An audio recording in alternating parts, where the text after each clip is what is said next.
We got another Blink question. This one is pretty simple. You know, nothing too much to figure out, I guess, on my part. This is whether or not I've seen Blink live. And this is more of a question I get from, you know, the newer followers. But yes, I have seen them live. I saw them live 4 times. I started listening to Blink in early 2002, I believe.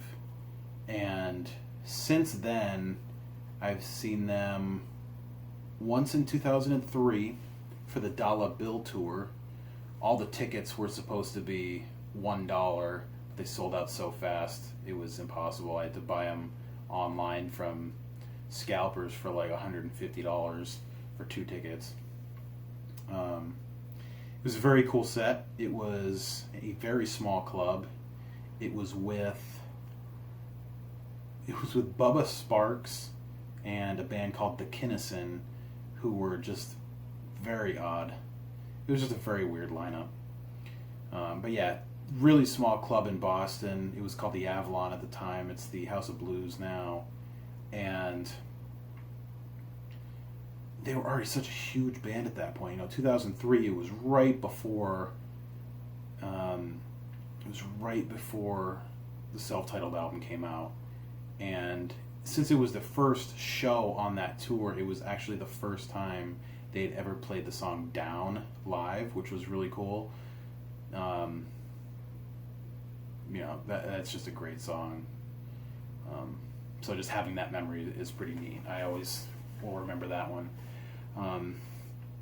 I remember that they had a lot of gear for such a small little room. I think Mark probably had, you know, 2 of his big stacks for his amps, and I remember right when they came out on stage, Mark just like rang out the bass, and my knees nearly buckled.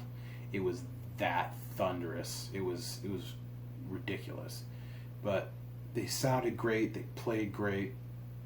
And it was an awesome set too. You know, I was so happy that night. Second time I saw Blink was in 2004, which was just for, you know, the touring cycle of the self-titled album. And they did a co-headline tour with No Doubt, which was interesting. No Doubt played before Blink, but apparently I heard that they would alternate, and like some nights No Doubt would play first, some nights Blink would play first. And then they had an opening band called The Living End.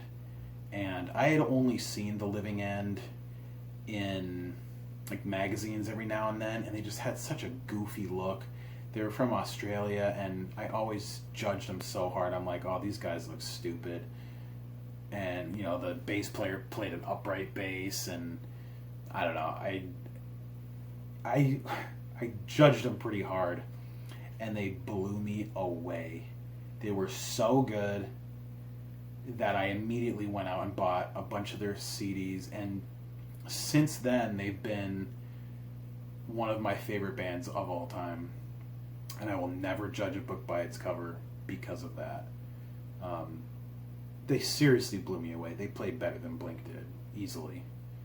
And then No Doubt came on, and I'm not a big No Doubt fan. They're cool, but, you know, they're not really my thing. So I just kind of walked around and stretched my legs a bit while they were playing. Then Blink came on, and it was a good set, but something about Blink in 2004, they played everything so fast. You can go and watch some bootlegs from 2004, maybe even early 2005. I don't remember exactly when they had split. It was sometime in 2005, I don't remember. But seriously, they played those songs so fast. And the assumption from a lot of people is they were just at each other's throats so much at that point. Like, you can even hear it in some of the banter every now and then. And people just speculate that they were just trying to get through the set as fast as possible and just be done with it, because they just didn't like playing together anymore. And, you know, it's very possible. Still a fun show, though. So yeah, then they broke up.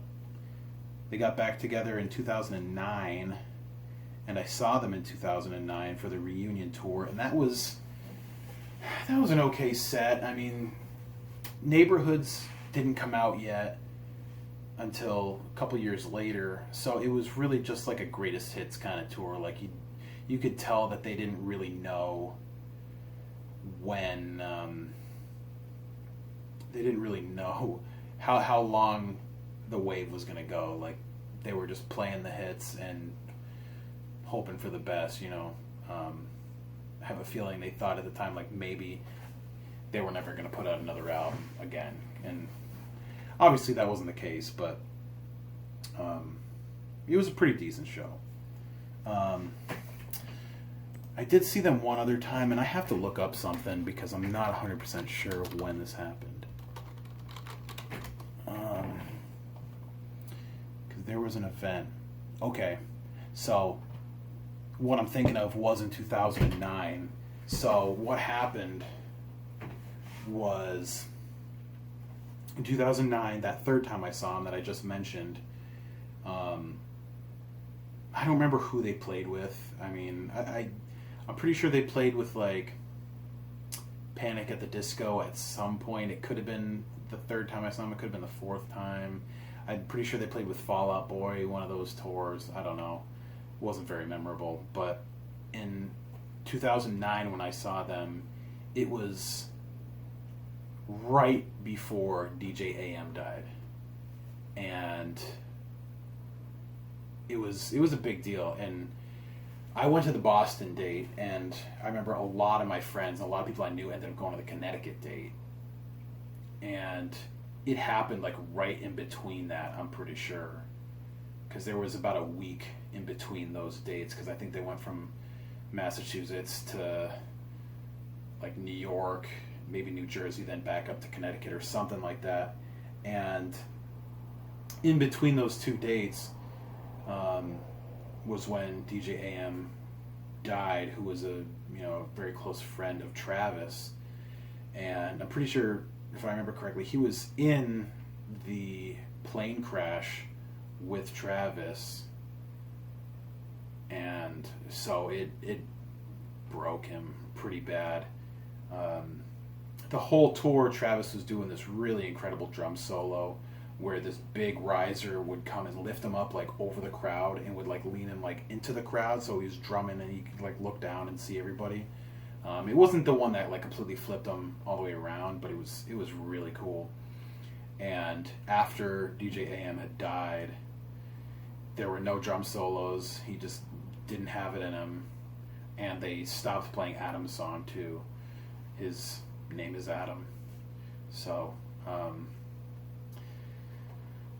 I mean, rest in peace, obviously, but I'm glad I saw the show that was before that date, because I know like a lot of the shows after that, especially the ones right after, they barely had like any banter, or they barely had like any stage talk or anything. They were just playing for the fans. They didn't want to let everybody down, and it was just sad.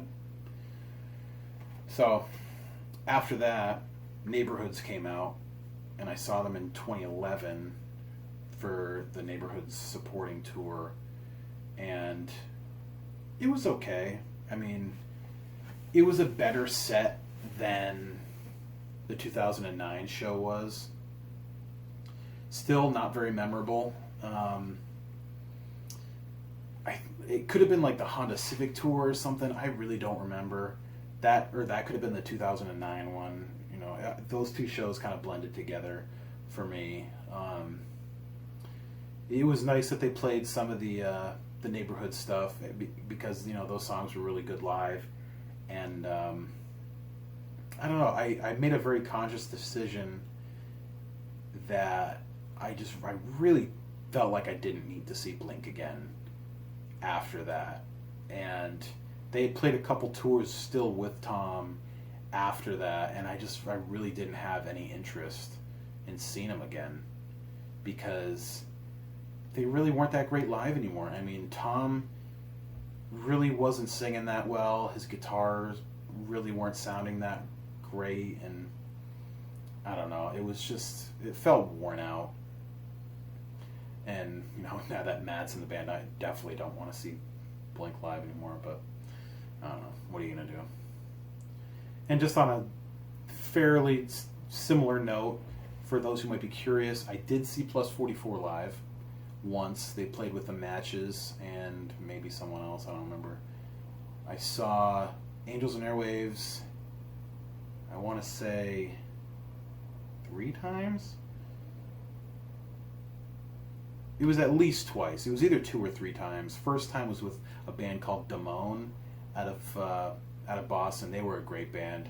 Got a girl lead singer, and they just got some really good songs. I haven't listened to them in a while. The second time I saw them, they had opened for Taking Back Sunday, and I actually didn't even stay for Taking Back Sunday. I actually left before that.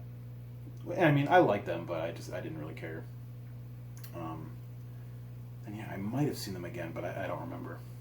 And then I never did see Boxcar Racer. I wanted to, but I was very young at the time. I obviously couldn't drive myself. I was like 13, and me and my family had went to go see a concert for my sister's birthday, which was Newfound Glory, and it was like 4 days before the Boxcar Racer show, and I couldn't convince my dad to bring me,